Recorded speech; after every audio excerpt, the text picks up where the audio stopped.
and the birth anniversary of Guru Ravidas, I present the budget for the year 2026-2027. Since we assumed office 12 years ago, India's economic trajectory has been marked by stability, fiscal discipline, sustained growth, and moderate inflation.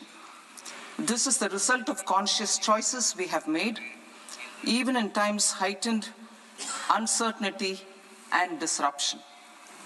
Our government, led by Honorable Prime Minister Modi, has decisively and consistently chosen action over ambivalence, reform over rhetoric, and people over populism. We have pursued far-reaching structural reforms, fiscal prudence and monetary stability, whilst maintaining a strong thrust on public investment. Keeping Atmanirbharta as a lodestar, we have built domestic manufacturing capacity, energy security, and reduced critical import dependencies. Simultaneously, we have ensured that citizens benefit from every action of the government, undertaking reforms to support employment generation, agricultural productivity, household purchasing power, and universal services to people. These measures have delivered a high growth rate of around 7% and helped us make substantial strides in poverty reduction and improvement in the lives of our people. Today, we face an external environment in which trade and multilateralism are imperiled and access to resources and supply chains are disrupted. New technologies are transforming production systems while sharply increasing demands on water, energy, and critical minerals. India will continue to take confident steps towards Vikasit Bharat, balancing ambition with inclusion. As a growing economy with expanding trade and capital needs, India must also remain deeply integrated with global markets, exporting more and attracting stable long-term investment.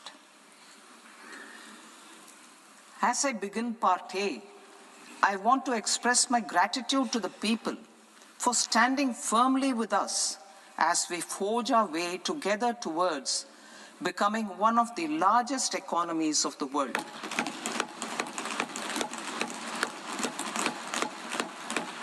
Our aim is to transform aspiration into achievement and potential into performance as we ensure that the dividends of growth reach every farmer, the scheduled caste, the scheduled tribes, the nomads, the youth, the poor, and the women.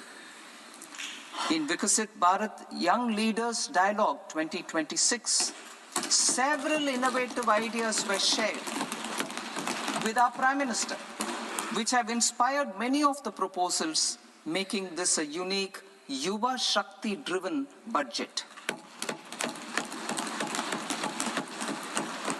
Our government's sankalp is to focus on our poor, underprivileged, and the disadvantaged. To deliver on this sankalp, and given that this is the first budget prepared in Kartavya Bhavan, we are inspired by three Kartavya. Our first Kartavya is to accelerate and sustain economic growth by enhancing productivity and competitiveness and building resilience to volatile global dynamics. Our second Kartavya is to fulfill aspirations of our people and build their capacity, making them strong partners in India's path to prosperity.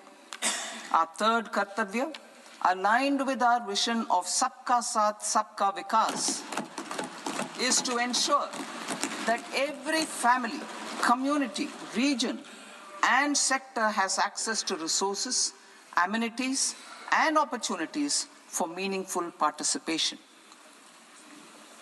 This threefold approach requires a supportive ecosystem The first requirement is to sustain the momentum of structural reforms, continuous, adaptive, and forward-looking. Second, a robust and resilient financial sector is central to mobilizing savings, allocating capital efficiently, and managing risks. Third, cutting-edge technologies, including AI applications, can serve us as force multipliers for better governance. Reform Express. Our government has undertaken comprehensive reforms towards creating employment, boosting productivity, and accelerating growth. After the Prime Minister's announcement on Independence Day in 2025, over 350 reforms have been rolled out. This includes GST simplification, notification of labor codes, and rationalization of mandatory quality control orders. High-level committees have been formed, and in parallel, the central government is working with the state governments on deregulation and reducing compliance requirements. The Reform Express is well on its way and will maintain its momentum to help us fulfill our kartavya. I now move to specific proposals. Under our first kartavya, to accelerate and sustain economic growth, I propose interventions in 6 areas. 1. Scaling up manufacturing in 7 strategic and frontier sectors. 2. Rejuvenating legacy industrial sectors. 3. Creating champion MSMEs. 4. Delivering a powerful push for infrastructure. 5. Ensuring long-term security and stability. And 6. Developing city economic regions. Scaling up of manufacturing in 7 strategic and frontier sectors. Biopharma Shakti, meaning biopharma strategy for health advancement through knowledge, technology, and innovation. India's disease burden is observed to be shifting towards non-communicable diseases like diabetes, cancer, and autoimmune disorders. Biologic medicines are key to longevity and quality of life at affordable costs. To develop India as a global biopharma manufacturing hub,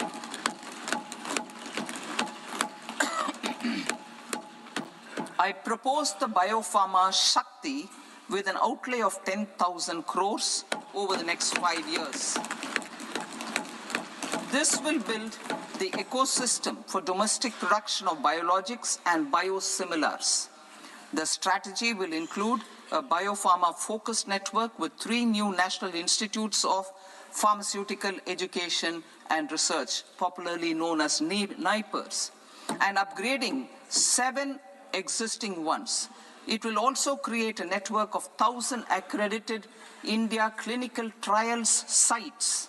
We propose to strengthen the Central Drug Standard Control Organization to meet global standards and approve timeframes through approval timeframes through a dedicated scientific review cadre and specialists. India's Semiconductor Mission 1.0 expanded India's semiconductor sector capabilities. Building on this, we will launch ISM 2.0 to produce equipment and materials, design full-stack Indian IP, and fortify supply chains. We will also focus on industry-led research and training centers to develop technology and skilled workforce. The Electronics Components Manufacturing Scheme, launched in April 2025, with an outlay of 22,919 crores, already has investment commitments at double the targets. We propose to increase the outlay to 40,000 crores to capitalize on this momentum.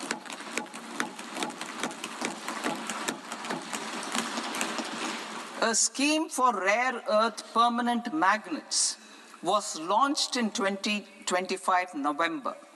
We now propose to support the mineral-rich states of Odisha, Kerala, Andhra Pradesh, and Tamilnadu to establish dedicated rare earth corridors to promote mining, processing, research, and manufacturing. To enhance domestic chemical production and reduction import dependency and reduce import dependency, we will launch a scheme to support states in establishing 3 dedicated chemical parks through challenge route on a cluster-based plug-and-play model. Strong capital goods.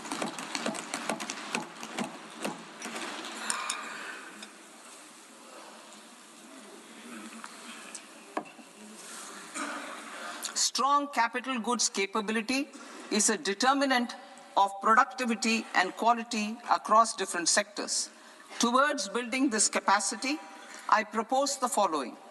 High-tech tool rooms will be established by central public sector enterprises at 2 locations as digitally enabled automated service bureaus that locally design, test, and manufacture high-precision components at scale and at lower cost.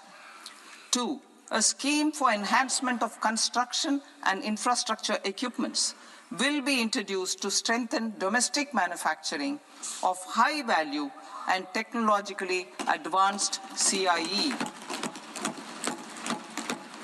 This can range from lifts in a multi-storied apartment or firefighting equipment in multiplexes, large or small, and to tunnel boring equipments for building metros and high-altitude roads.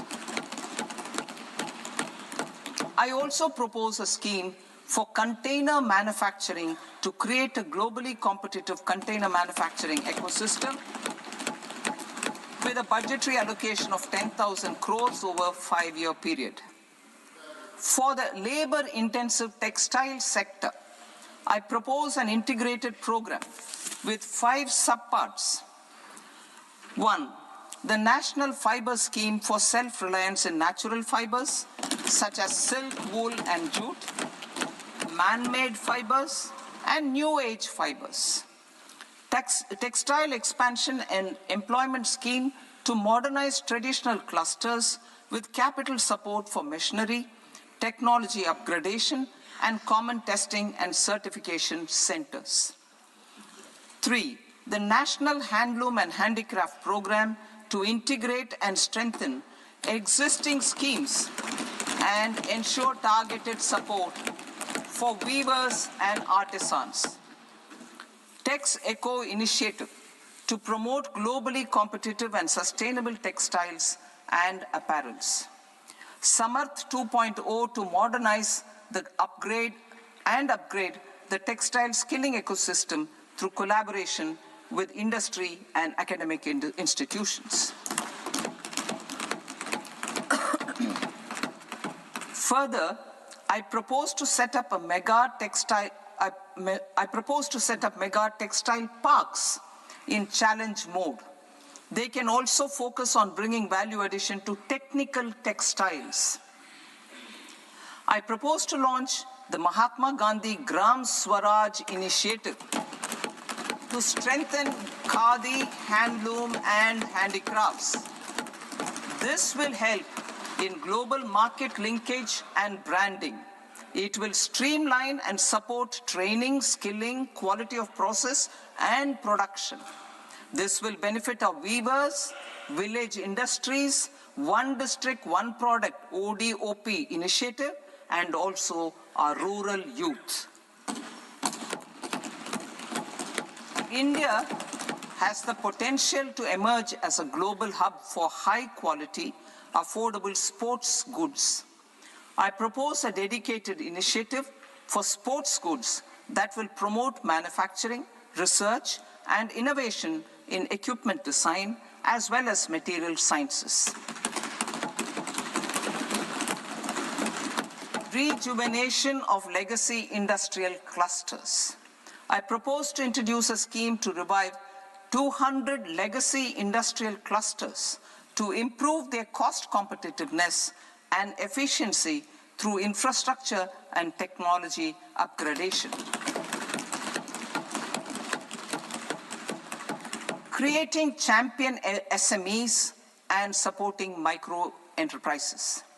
Recognizing MSMEs as a vital engine of growth, I propose a three-pronged approach to help them grow as champions. Equity support. I propose to introduce a dedicated 10,000 crores SME growth fund to create future champions, incentivizing enterprises based on select criteria.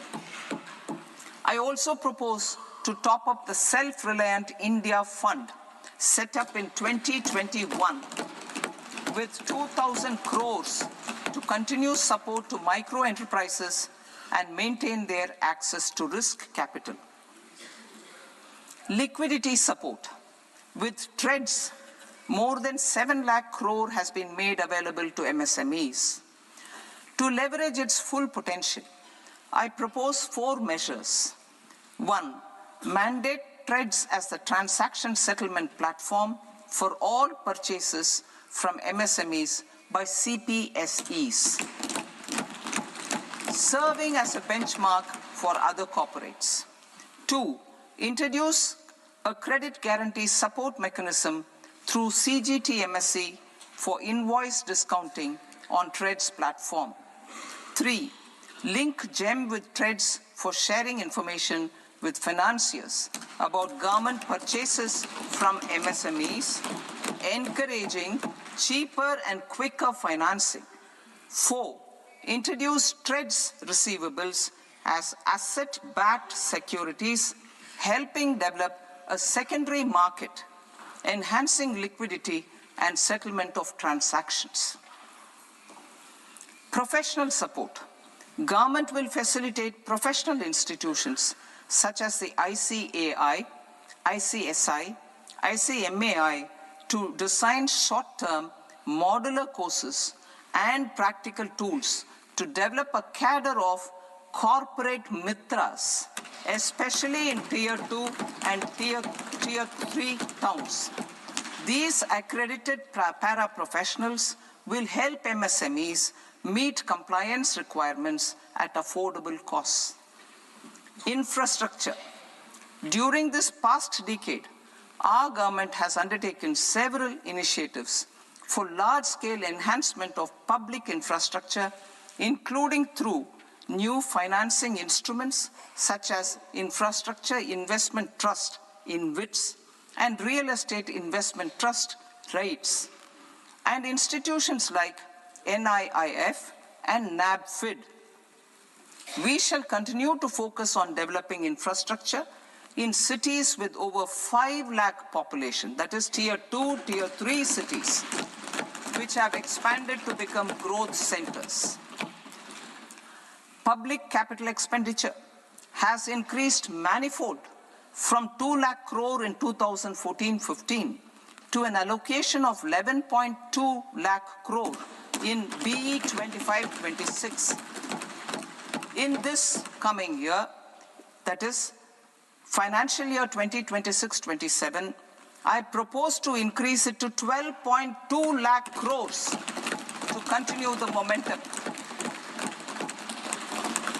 To strengthen the confidence of private developers regarding risks during infrastructure development and construction phase, I propose to set up an infrastructure risk guarantee fund to provide prudentially calibrated partial credit guarantee to lenders. Over the years, REITs have emerged as a successful instrument for asset monetization. I propose to accelerate recycling of significant real estate assets of the CPSEs through the setting up of dedicated REITs. To promote environmentally sustainable movement of cargo, I propose to 1. Establish new dedicated freight corridors connecting Dankuni in the east to Surat in the west. Operationalize 20 new national waterways over the next 5 years. Starting with National Waterways 5 in Orissa to connect mineral-rich areas of Talcher and Angul and industrial centers like Kalinga Nagar to the ports of Paradeep and Dhamra. Training institutes will be set up as regional centers of excellence for development of required manpower for these waterways. This will benefit youth in the entire stretch of the waterways to train and acquire skills. Further, a ship repair ecosystem catering to inland waterways will also be set up at Varanasi and Patna. And C, launch a coastal cargo promotion scheme for incentivizing a modal shift from rail to road to increase the share of inland waterways and coastal shipping from 6% to 12% by 2047. To enhance last mile and remote connectivity and promote tourism, I propose to give incentives to indigenize manufacturing of seaplanes. A seaplane VGF scheme will be also introduced to provide support for operations. Carbon capture, utilization and storage. Aligning with the roadmap launched in December 2025, the carbon capture,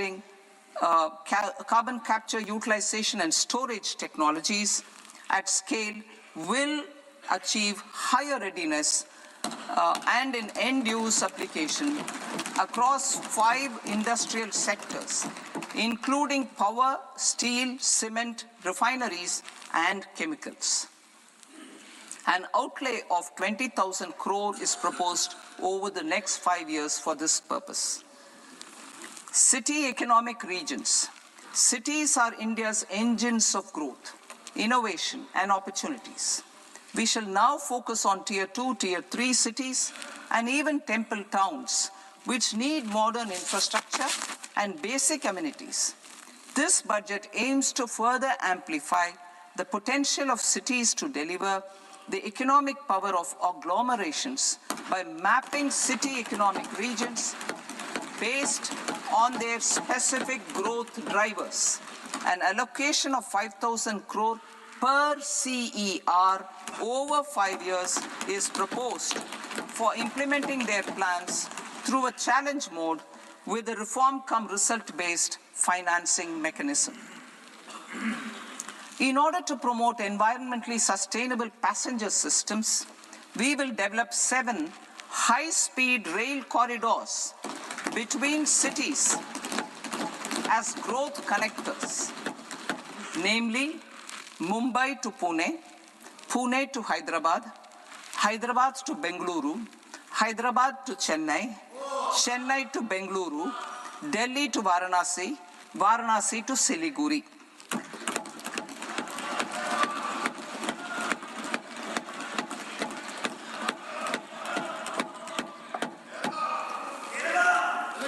Financial sector. The Indian banking sector today is characterized by strong balance sheet, historic highs in profitability, improved asset quality, and coverage exceeding 98% of villages in the country. At this juncture, we are well placed to futuristically evaluate the measures needed to continue on the path of reform-led growth of this sector. I propose setting up a high-level committee on banking for Vikasit Bharat.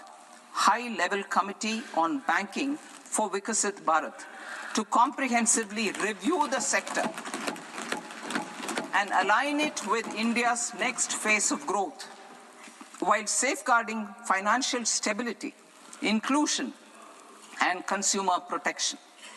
The vision for NBFCs for Vikasit Bharat has been outlined with clear targets for credit disbursement and technology adoption in order to achieve scale and improve efficiency in the public sector NBFCs As a first step, it is proposed to restructure the Power Finance Corporation and Rural Electrification Corporation.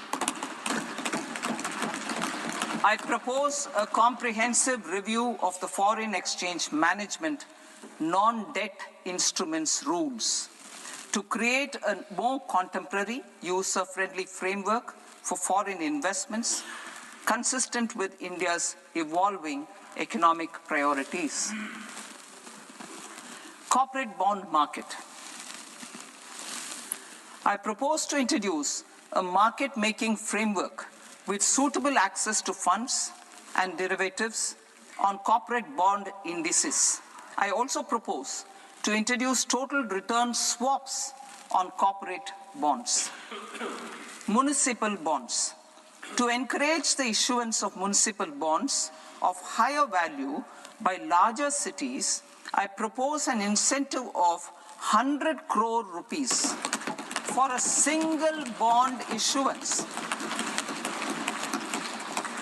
100 crore rupees for a single bond issuance of more than 1,000 crore. The current scheme under Amrit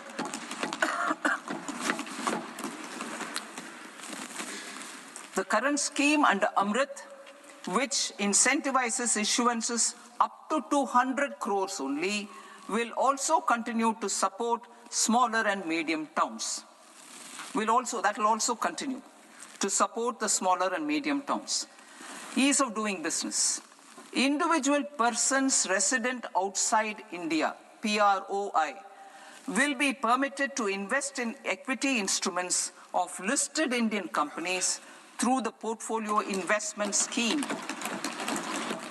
It is also proposed to increase the investment limit for an individual PROI under the scheme from 5% to 10%, with an overall investment limit for all individual PROIs to 24% from the current 10%.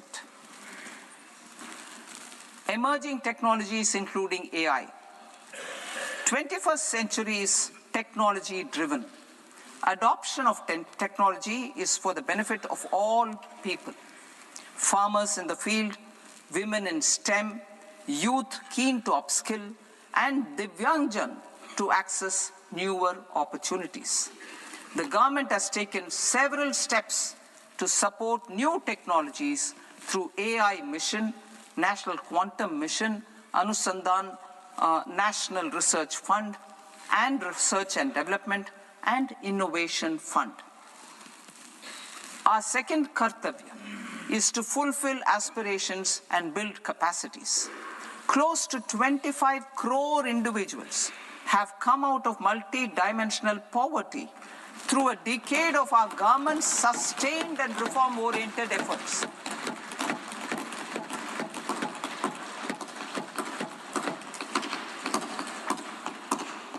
Our government has therefore decided to place a renewed emphasis on the service sector to provide a pathway to fulfilling aspirations of a youthful India with the following measures. I propose to set up a high-powered Education to Employment and Enterprises Standing Committee to recommend measures that focus on services sector as a core driver of Vikasit Bharat.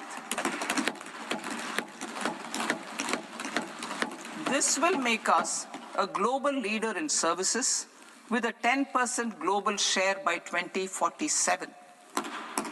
The committee will prioritize areas to optimize the potential for growth, employment, and exports. They will also assess the impact of emerging technologies, including AI, on jobs and skill requirements and propose measures thereof. To create a range of skilled career pathways, a new range of skilled career pathways for our youth, I propose interventions in the following sectors. Health. Existing institutions for allied health professionals will be upgraded and new AHP institutions established in private and government sectors. This will cover 10 selected disciplines, including optometry, radiology, anesthesia, OT technology, applied psychology, and behavioral health, and add 1 lakh AHPs over the next 5 years. A strong care system covering geriatric and allied care services will be built. A variety of NSQF-aligned programs will be developed to train multi-skilled caregivers, combining core care and allied skills such as wellness, yoga, and operation of medical assistive devices. In the coming year, 1.5 lakh caregivers will be trained.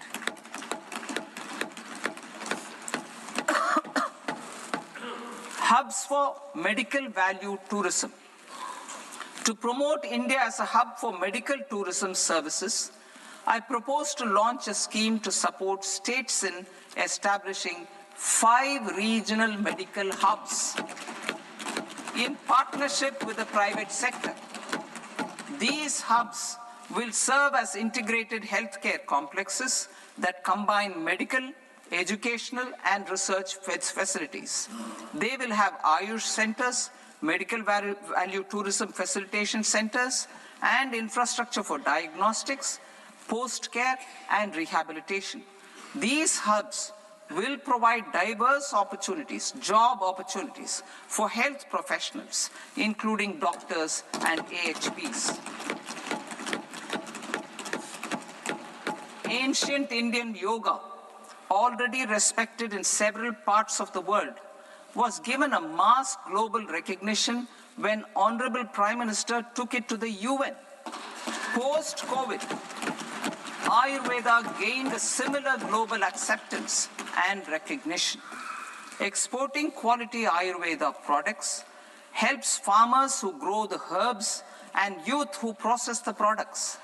To meet growing global demand, a few more steps are being taken.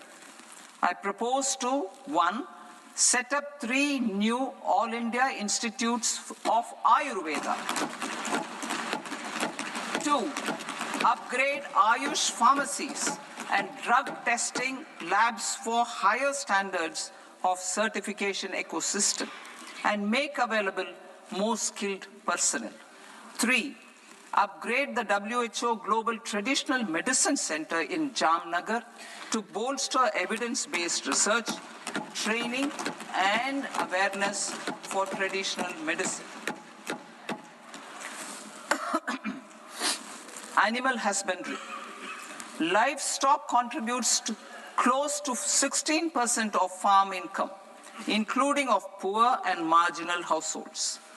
To scale up availability of veterinary professionals by more than 20,000, I propose to roll out a loan-linked capital subsidy support scheme for establishment of veterinary and para-veterinary colleges, veterinary hospitals, diagnostic laboratories, and breeding facilities in private sector. Collaboration between Indian and foreign institutions will also be facilitated. Orange economy. India's animation, visual effects, gaming, and comics sector, AVGC sector, is a growing industry projected to require 2 million professionals by 2030. I propose to support the Indian Institute of Creative Technologies, Mumbai, in setting up AVGC content creator labs in 15,000 secondary schools all over the country and 500 colleges. The Indian design industry is expanding rapidly, and yet there is a shortage of Indian designers. I propose to establish, through Challenge Route, a new National Institute of Design to boost design education and development in the eastern region of India. Education. Our government will support states through challenge route in creating 5 university townships in the vicinity of major industrial and logistics corridors. These planned academic zones will host multiple universities, colleges, and research institutions, skill centers, and residential complexes. In higher education, STEM institutions, prolonged hours of study and laboratory work pose some challenges for girl students. Through VGF, Viability Gap Funding and capital support, one girls' hostel will be established in every district.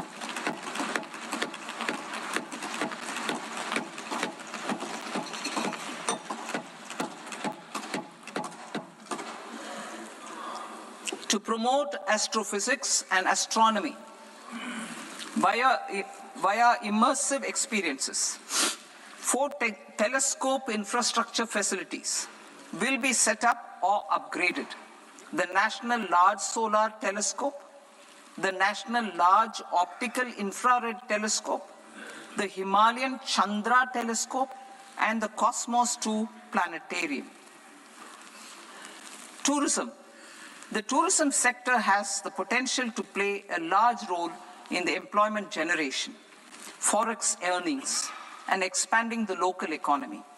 I propose to set up a National Institute of Hospitality by upgrading the existing National Council for Hotel Management and Catering Technology. It will function as a bridge between academia, industry, and government.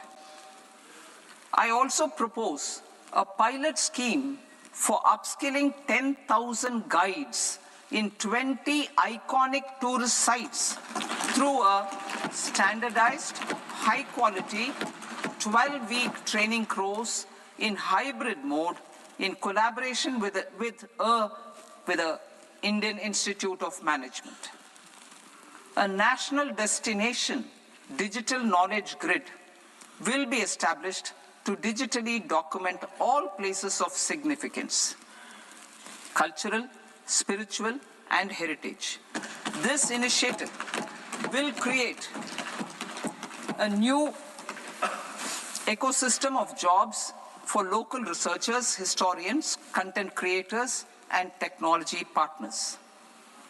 India has the potential and opportunity to offer world-class trekking and hiking experience.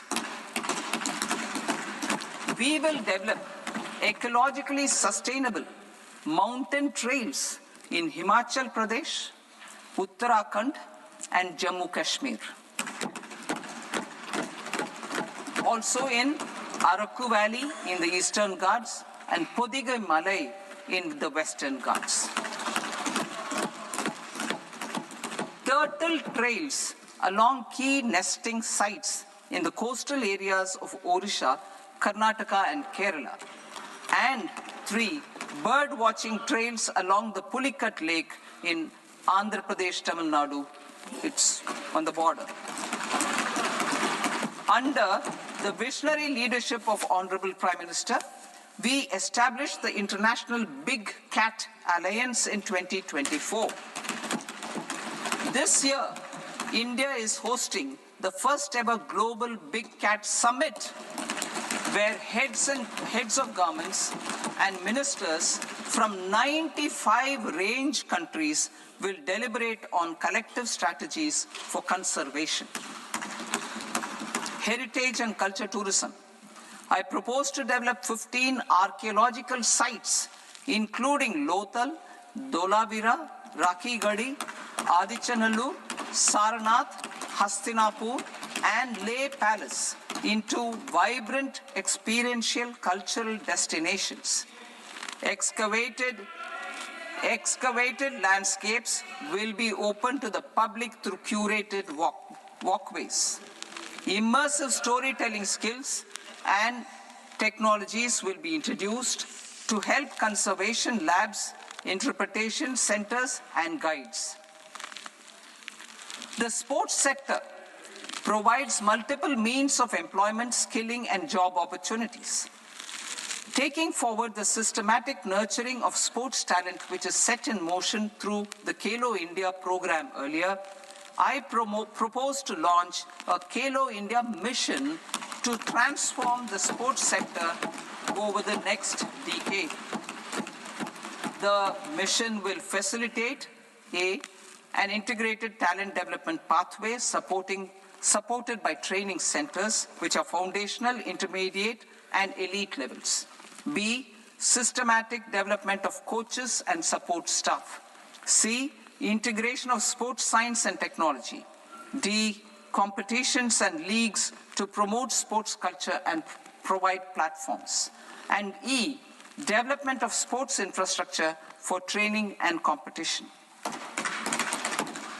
Our third Kartavya aligns with our vision of Sabka Saath, Sabka Vikas towards Vikasit Bharat.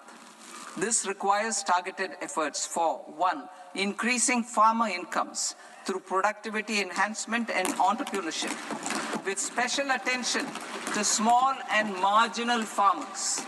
B, empowering Divyangjan through access to livelihood opportunities, training, and high-quality assistive devices. C, empowering the vulnerable to access mental health and trauma care. D, focus on the Purvodaya states and the Northeast region to accelerate development and employment opportunities. Fisheries.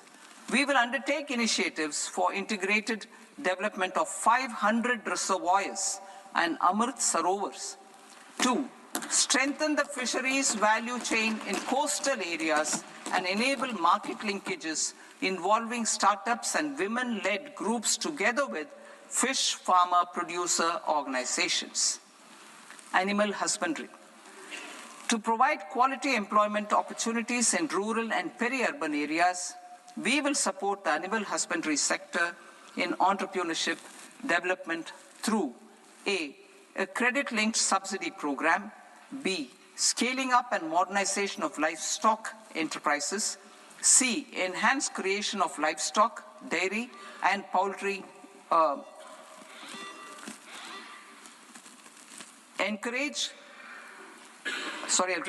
enhanced creation of livestock, dairy, and poultry-focused integrated value chains, and D, encourage creation of livestock farmer-producer organizations.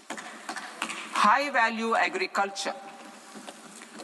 To diversify farm outputs, increase productivity, enhance farmers' incomes, and create new employment opportunities, we will support high-value crops such as coconut, sandalwood, cocoa, cashew in the coastal areas, agar trees in Northeast, and nuts such as almonds, walnuts, and pine nuts in our hilly regions.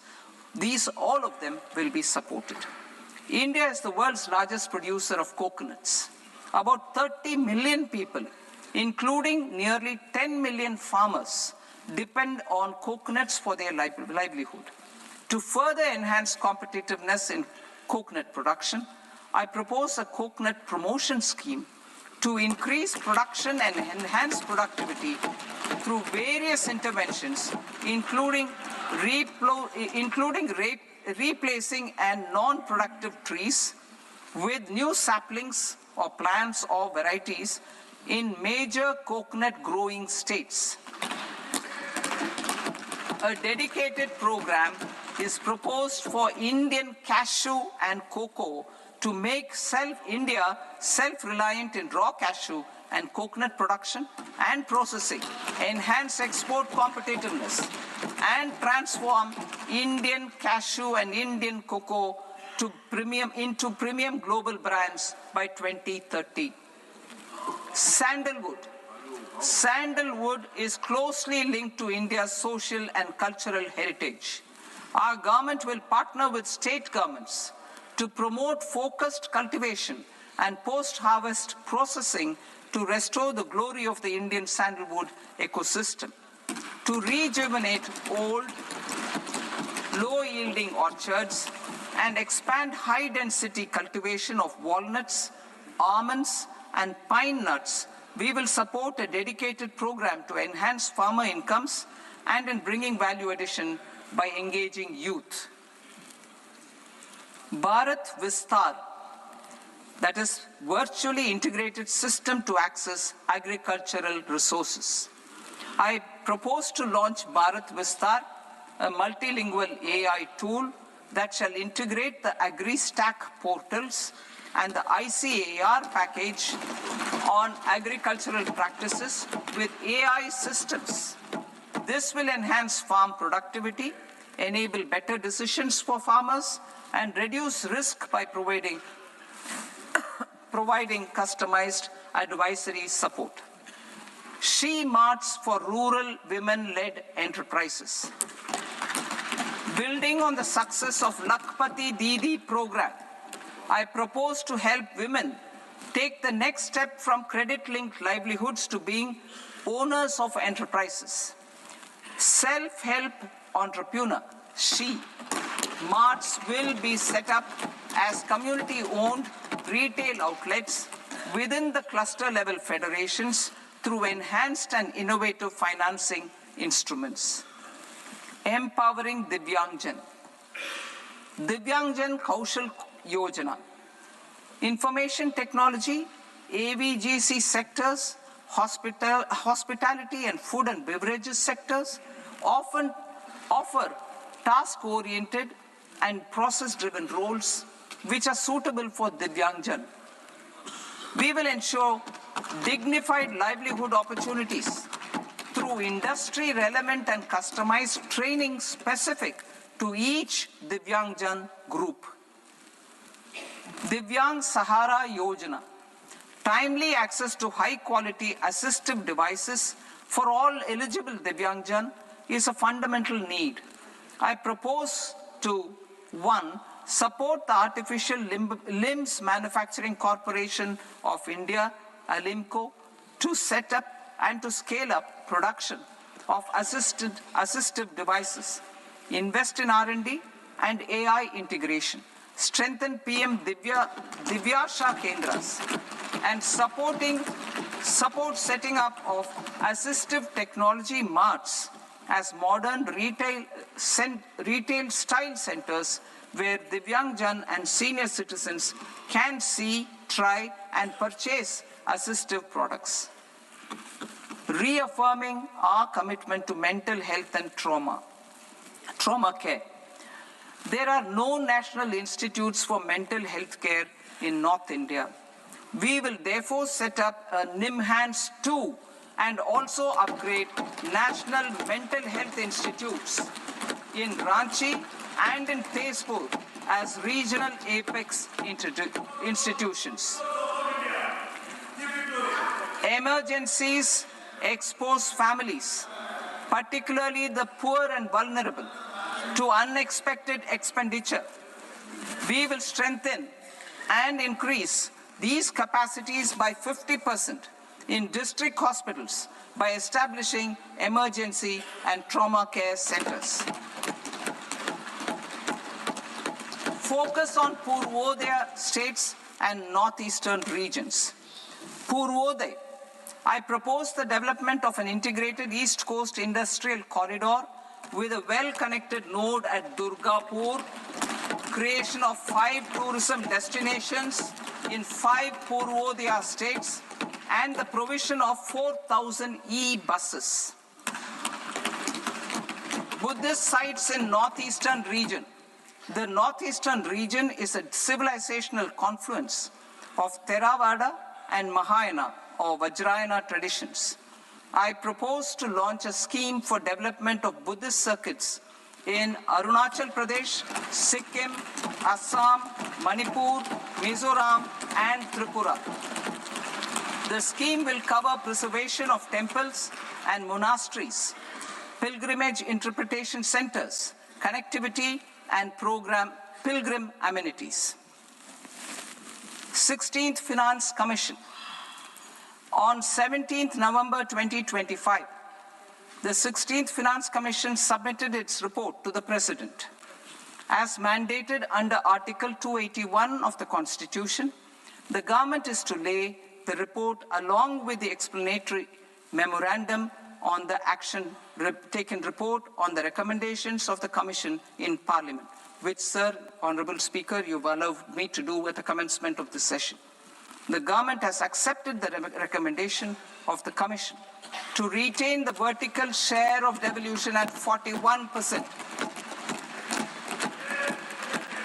As recommended by the Commission, I have provided 1.4 lakh crores of rupees to the states for the year 2026-2027 as Finance Commission grants. These include rural and urban local body and disaster management grants. Fiscal consolidation. Government has been delivering on our fiscal commitments consistently without compromising on social needs. To strive towards accepted standards of fiscal management in Budget 25-26, I had indicated that the central government would target reaching a debt to GDP ratio of 50 plus or minus 1% by 2030-31. In line with this, the debt to GDP ratio is estimated to be 55.6% of GDP in BE 26-27, compared to 56.1% of GDP in RE 25-26. A declining new Income Tax Act. In July 2024, I announced a comprehensive review of the Income Tax Act 1961. This was completed in a record time, and the Income Tax Act 2025 will come into effect from 1st April 2026. The simplified income tax rules and forms will be notified shortly, giving adequate time to taxpayers to acquaint themselves with its requirements. The forms have been redesigned such that ordinary citizens can comply without difficulty. Ease of living. I propose that any interest awarded by the Motor Accident Claims Tribunal to a natural person will be exempt from income tax, and any TDS on this account will be done away with.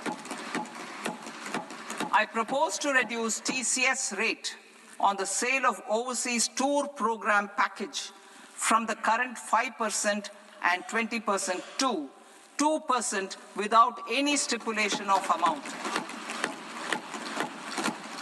I propose to reduce TCS rate for pursuing education and for medical purposes under the Liberalized Remittance Scheme, popularly known as LRS, from 5% to 2%.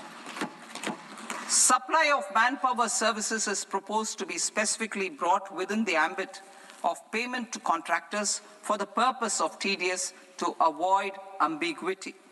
Thus, TDS on these services will be at the rate of either 1% or 2% only.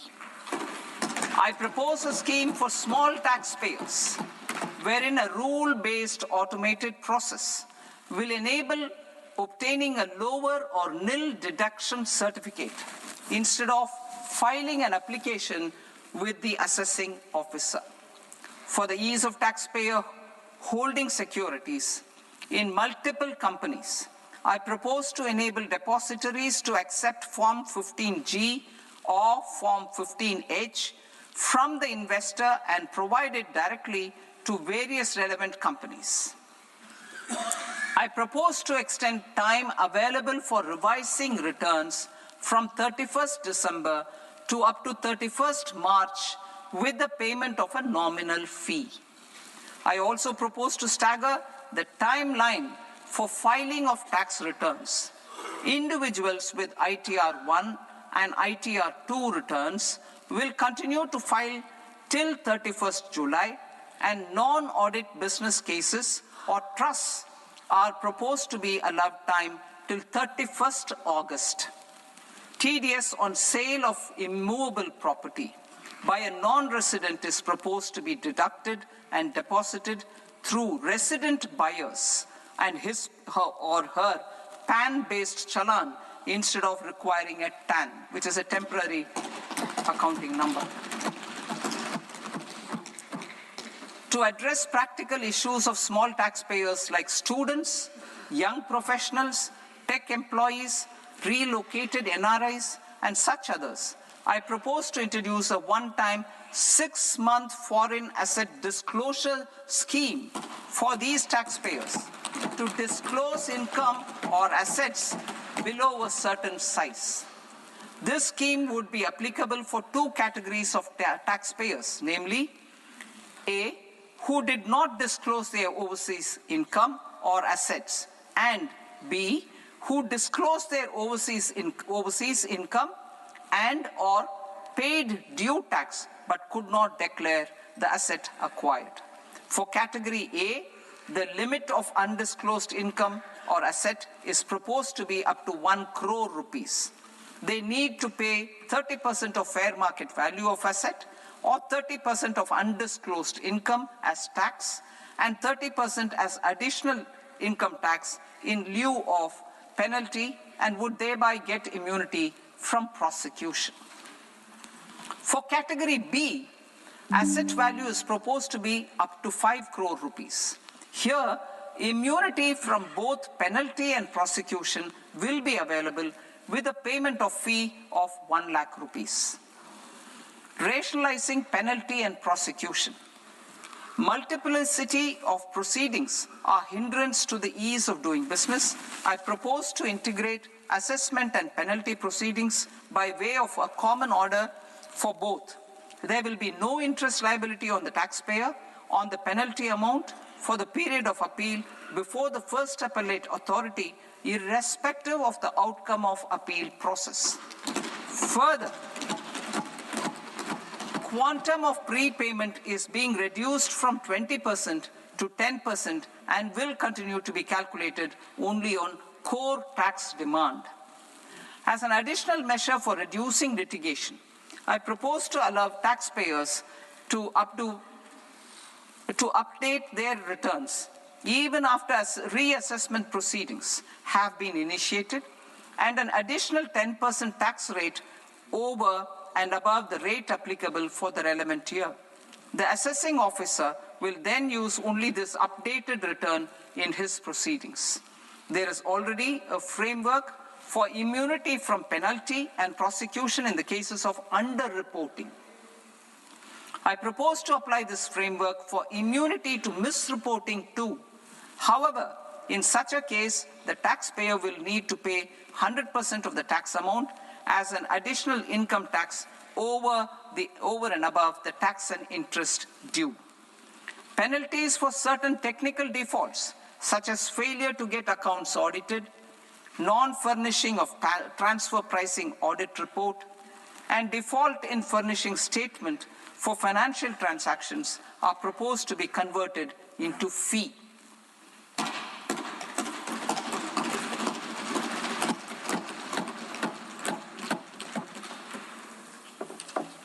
I propose to rationalize prosecution framework under Income Tax Act while maintaining a careful balance for deterrence in some serious offense. Non-production of books of account and documents and requirement of TDS payment where payment is made in kind are being decriminalized. Further, minor offenses will attract fine only. The remaining prosecutions will be graded commensurate with the quantum of offense. They will entail only simple imprisonment with maximum imprisonment reduced to 2 years and power to courts to convert even those into fines. There is no penalty. There is no penalty presently for non-disclosure of non-immovable foreign assets with aggregate value less than 20 lakh rupees. I propose to also provide them with immunity from prosecution with retrospective effect from 1/10/2024.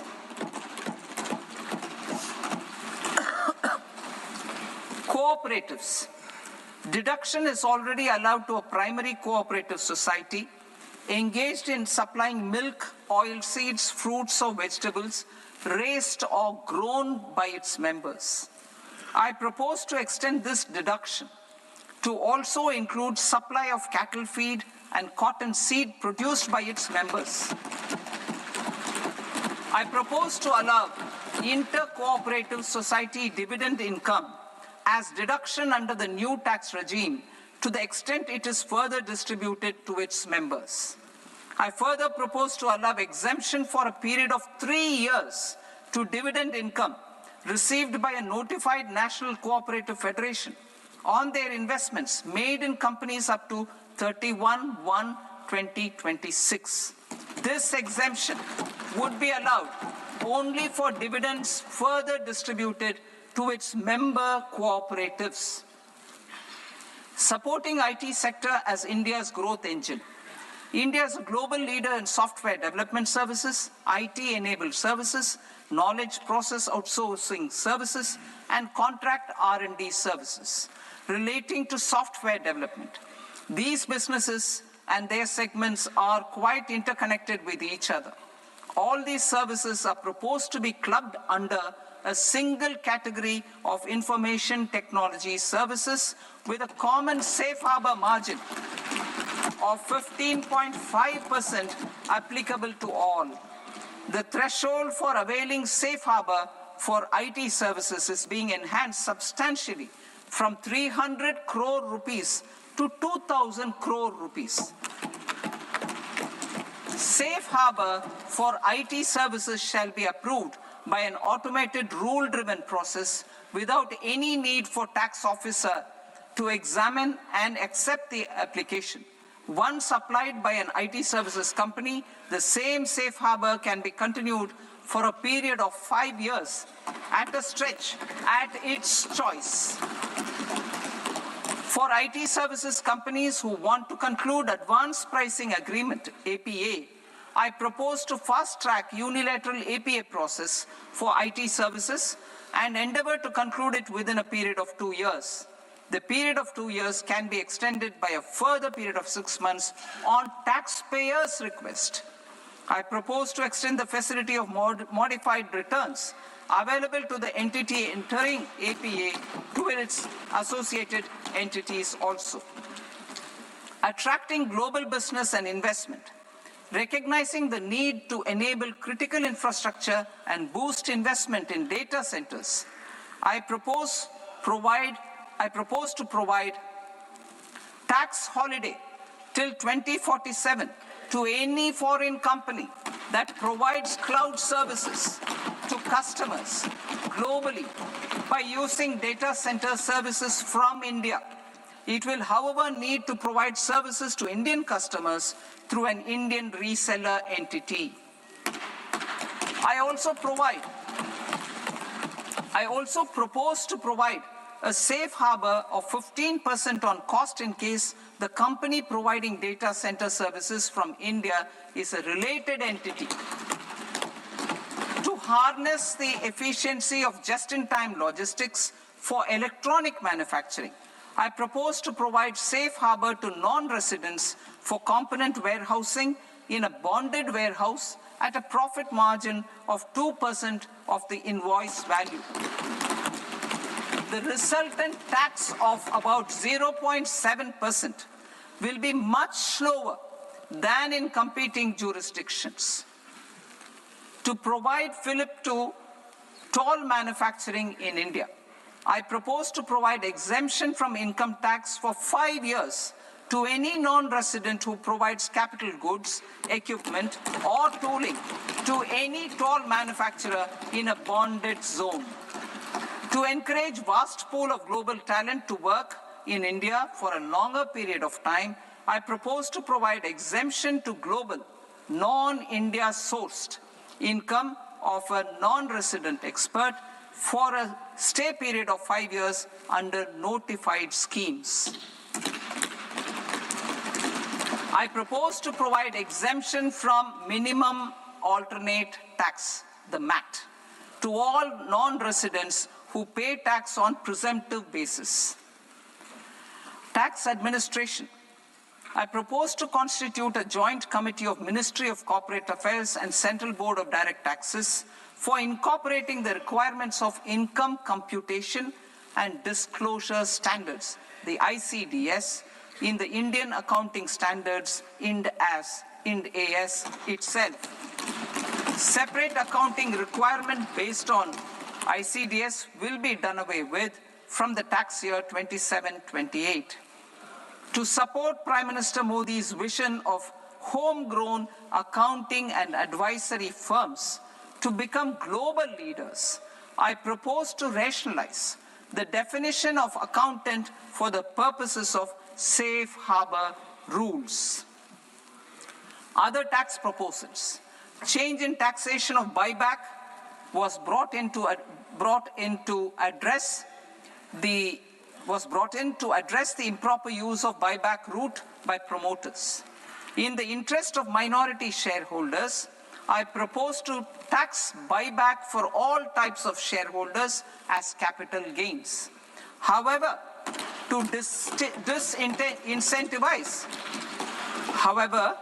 disincentivize misuse of tax arbitrage, promoters will pay an additional buyback tax. This will make effective tax 22% for corporate promoters. For non-corporate promoters, the effective tax will be 30%. TCS rate for sellers of specific goods, namely alcoholic liquor, scrap, and minerals, will be rationalized to 2%, and that on Tendu leaves will be reduced from 5% to 2%.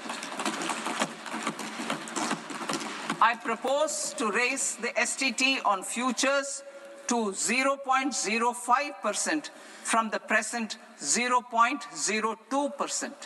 STT on options premium and exercise of options are both proposed to be raised to 0.15% from the present rate of 0.1% and 0.125% respectively.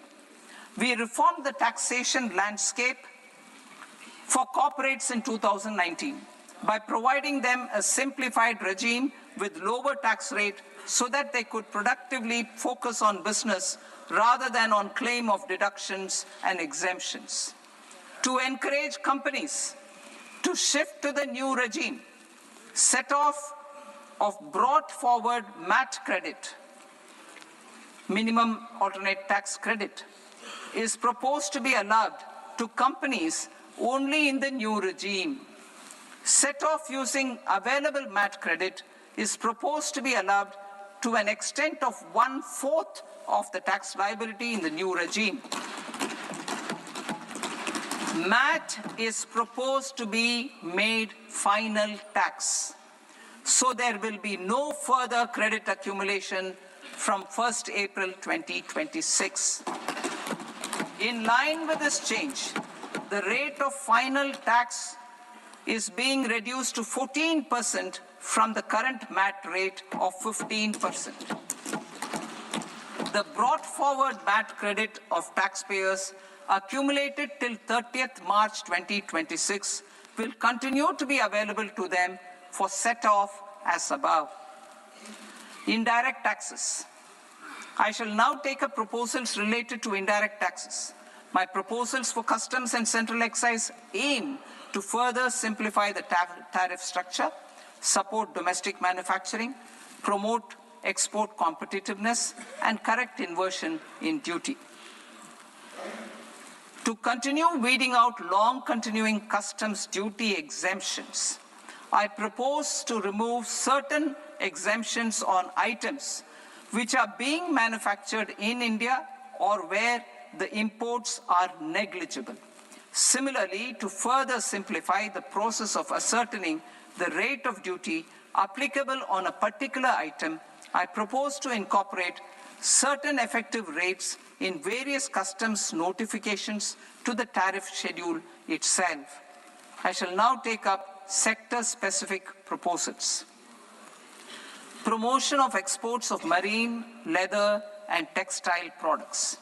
I propose to increase the limit for duty-free imports of specified inputs used for processing seafoods for export from the current 1% to 3% of FOB value of the previous year's export turnover. I also propose to allow duty-free imports of specified inputs, which is currently available for exports of leather or synthetic footwear, to exports of shoe uppers as well. I propose to extend the time period for export of final product from the existing 6 months to 1 year for exporters of leather or textile garments, leather or synthetic footwear, and other leather products. Energy transition and security. I propose to extend the basic customs duty exemption given to capital goods used for manufacturing lithium-ion cells for batteries to those used for manufacturing lithium-ion cells for battery energy storage systems also. I propose to exempt basic customs duty on import of sodium antimonate for use in manufacture of solar glass. Nuclear power. I propose to extend the existing basic customs duty exemption on imports of goods required for nuclear power projects till the year 2035 and expand it for all nuclear plants irrespective of their capacity. Critical minerals. It is proposed to provide basic customs duty exemption to the import of capital goods required for the processing of critical minerals in India. Biogas blended CNG. I propose to exclude the entire value of biogas while calculating the central excise duty payable on biogas blended CNG. Civil and defense aviation. I propose to exempt basic customs duty on components and parts required for the manufacture of civilian training and other aircrafts. It is proposed to exempt basic customs duty on raw materials imported for the manufacture of parts of aircraft to be used in maintenance, repair, or overall requirements by units in the defense sector. Electronics. To deepen value addition in the consumer electronics sector, I propose to exempt basic customs duty on specified parts used in the manufacture of microwave ovens. Special economic zone. To address the concerns arising about utilization of capacity by manufacturing units in the special economic zones due to global trade disruptions, I propose as a special one-time measure to facilitate sales by eligible manufacturing units in SEZs to the domestic tariff area at concessional rates of duty. The quantity of such sales will be limited to a prescribed proportion of their exports. Necessary regulatory changes will be undertaken to operationalize the measures while ensuring level playing field for the units working in the DTA. Ease of living. To rationalize the customs duty structure for goods imported for personal use, I propose to reduce the tariff rate on all dutiable goods imported for personal use from 20% to 10%. To provide relief to patients, particularly those suffering from cancer, I propose to exempt basic customs duty on 17 drugs or medicines. I propose also to add 7 more rare diseases for the purposes of exempting import duties on personal imports of drugs, medicines, and food for special medical purposes used in their treatment. Customs process. India's role and share in the global trade is poised for a major leap in line with our ambition and journey towards Vikasit Bharat. In this regard, I propose many measures for custom processes to have minimal intervention for smoother and faster movement of goods and greater certainty to the trade. Trust-based systems. I propose to enhance duty deferral period for Tier 2 and Tier 3 authorized economic operators, known as AEOs, from 15 days to 30 days. I propose to provide eligible manufacturer importers the same duty deferral facility. This should encourage them to get themselves accredited as a full-fledged Tier 3 AEO in due course. To provide greater certainty and for better business planning, I propose to extend validity period of advance ruling binding on customs from the present 3 years to 5 years. In the spirit of the whole of government approach,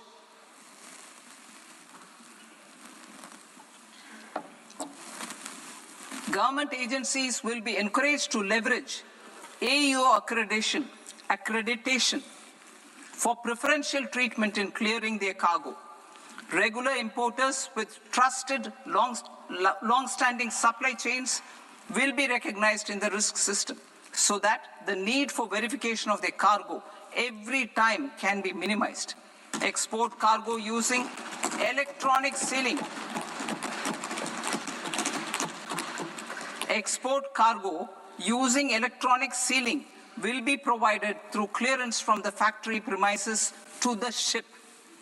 For import of goods not needing any compliance, filing of bill of entry by a trusted importer and arrival of goods will automatically notify customs for completing their clearance formalities. This will enable goods to be released immediately on arrival. The customs warehouse framework will be transformed into a warehouse operator-centric system with a self-declarations, electronic tracking, and risk-based audit.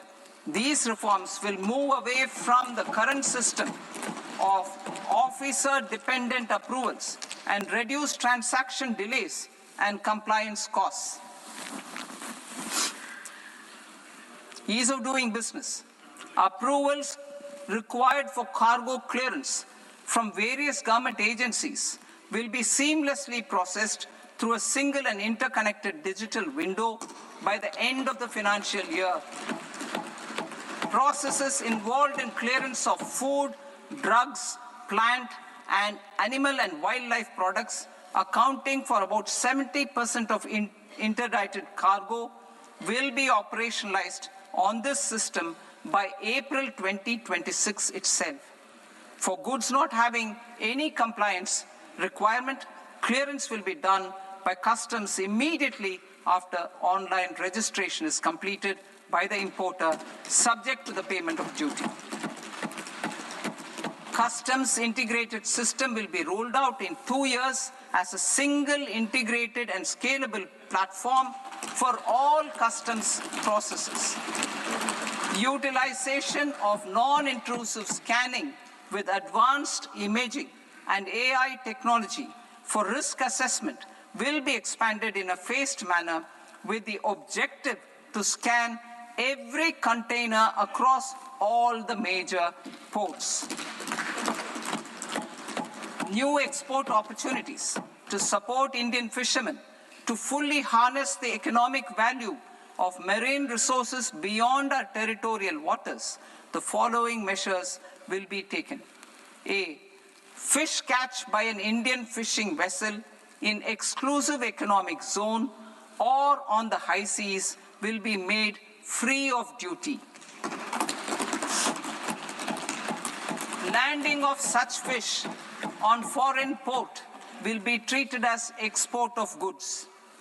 Safeguards will be put in place to prevent misuse during fish catch, transit, or transshipment.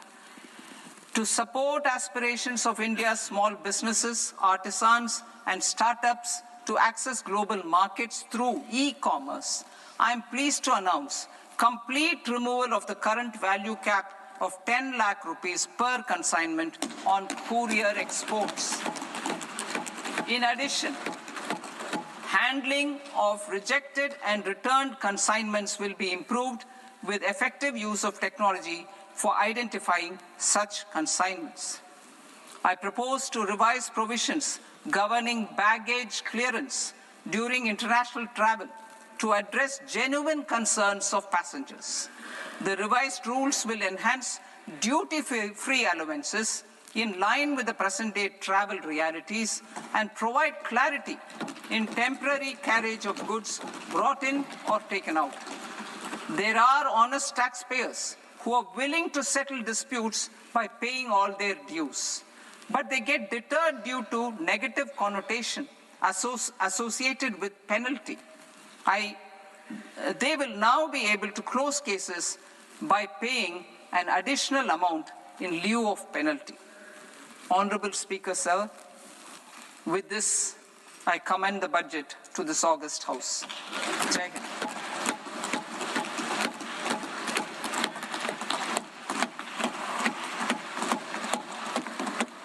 One and a half hours. Item number 3, माननीय वित्त मंत्री जी.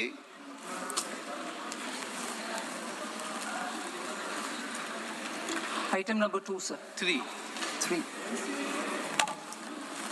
Sir, with your permission, I rise to lay on the table of the following statements under Section 3, 1 of the Fiscal Responsibility and Budget Management Act of 2003.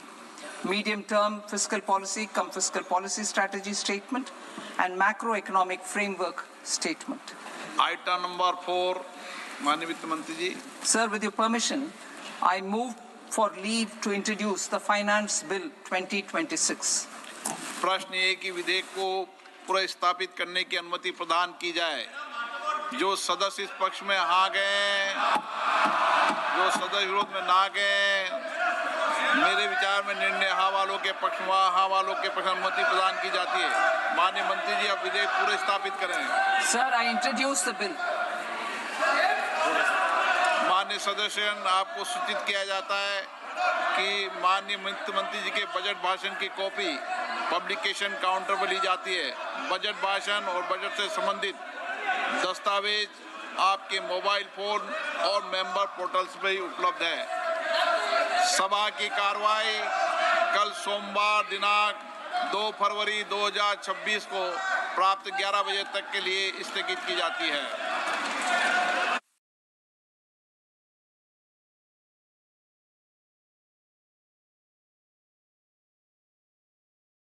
I know what my strengths are. So, Mr. Edappadi Palanichami, leader of opposition here, sir, thanks very much for being here with us. முதல் கேள்வி, இப்போ நடக்க போற இந்த தேர்தல், and I will follow the 2 language policy here with him. So, இப்போ இங்க நடக்க போற தேர்தல் எடப்பாடி பழனிசாமியை முதலமைச்சராக தேர்ந்தெடுக்கிறதுக்காக நடக்கிற தேர்தலா இல்ல திமுக ஆட்சியை வெளியேற்றுவதற்காக நடக்கும் தேர்தலா? அனைவருக்கும் வணக்கம். என்டி நேயர்களுக்கும் என்டி தொலைக்காட்சி நிறுவனத்திற்கும் வணக்கம். வாரிசு அரசியல் குடும்ப ஆட்சி முடிவு கட்டுகின்ற தேர்தல் இந்த தேர்தல்.